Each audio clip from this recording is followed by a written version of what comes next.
2026 টি-20 বিশ্বকাপের প্রথম দিনই মাঠে নামবে বাংলাদেশ দল। আগামী বছরের 7 ফেব্রুয়ারি কলকাতা থেকে নিজেদের বিশ্বকাপ মিশন শুরু করবে লিটন দাসের দল। গ্রুপ পর্বে বাংলাদেশ টানা 3টি ম্যাচই খেলবে কলকাতায়, এরপর পাড়ি জমাতে হবে মুম্বাইয়ে।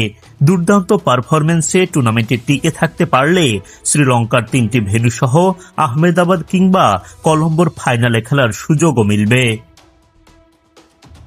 মঙ্গলবার আনুষ্ঠানিকভাবে টি-20 বিশ্বকাপের চূড়ান্ত সূচি প্রকাশ করে আইসিসি। সি গ্রুপে বাংলাদেশের সঙ্গী ইতালি, নেপাল, ইংল্যান্ড ও ওয়েস্ট ইন্ডিজ। আগামী 7 ফেব্রুয়ারি পাকিস্তান ও নেদারল্যান্ডসের মধ্যকার লড়াই দিয়ে শুরু হবে 2026 টি-20 বিশ্বকাপ। একই দিনের দ্বিতীয় ম্যাচে বাংলাদেশ মুখোমুখি হবে ওয়েস্ট ইন্ডিজের। ম্যাচটি গড়াবে কলকাতার বিখ্যাত ইডেন গার্ডেন্সে।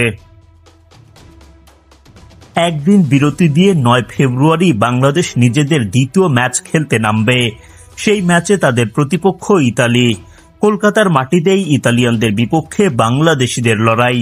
ফুটবলের জন্য জনপ্রিয় দেশটা এবার প্রথমবারের মতো ক্রিকেট বিশ্বকাপে অংশ নেবে। বিশ্ব ভালোবাসা দিবস 14 ফেব্রুয়ারিতে বাংলাদেশিদের জন্য ইংলিশ পরীক্ষা। গ্রুপ পর্বে টাইগারদের তৃতীয় ম্যাচে প্রতিপক্ষ ইংল্যান্ড। এই ম্যাচটিও অনুষ্ঠিত হবে কলকাতার ইডেন গার্ডেন্সে।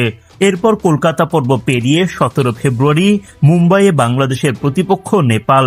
5 দলের এই গ্রুপ থেকে মাত্র 2টি দল পরের রাউন্ড সুপার 8-এ খেলার সুযোগ পাবে। ফলে ইতালি, নেপালের বিপক্ষে জয় নিশ্চিতের পাশাপাশি ইংল্যান্ড কিংবা ওয়েস্ট ইন্ডিজের মধ্যে যে কোনো একটা দলকে পেছনে ফেলতে হবে লিটনদের।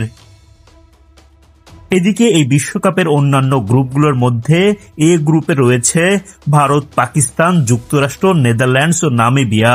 বি গ্রুপে অস্ট্রেলিয়া, শ্রীলঙ্কা, আয়ারল্যান্ড, জিম্বাবুয়ে ও ওমান। সবশেষ ডি গ্রুপে থাকছে নিউজিল্যান্ড, দক্ষিণ আফ্রিকা, আফগানিস্তান, কানাডা ও সংযুক্ত আরব আমিরাত। বাণিজ্যিক কারণে বরাবরের মতোই 2 চিরপ্রতিদ্বন্দ্বী ভারত পাকিস্তান একই গ্রুপে। 2 চিরপ্রতিদ্বন্দ্বীর এই হাই ভোল্টেজ ম্যাচ অনুষ্ঠিত হবে 15 ফেব্রুয়ারি শ্রীলঙ্কার কলম্বোয়।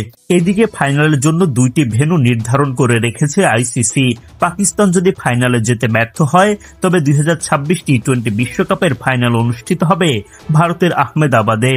অন্যথায় বিকল্প ভেন্যু হিসেবে রয়েছে শ্রীলঙ্কার কলম্বো।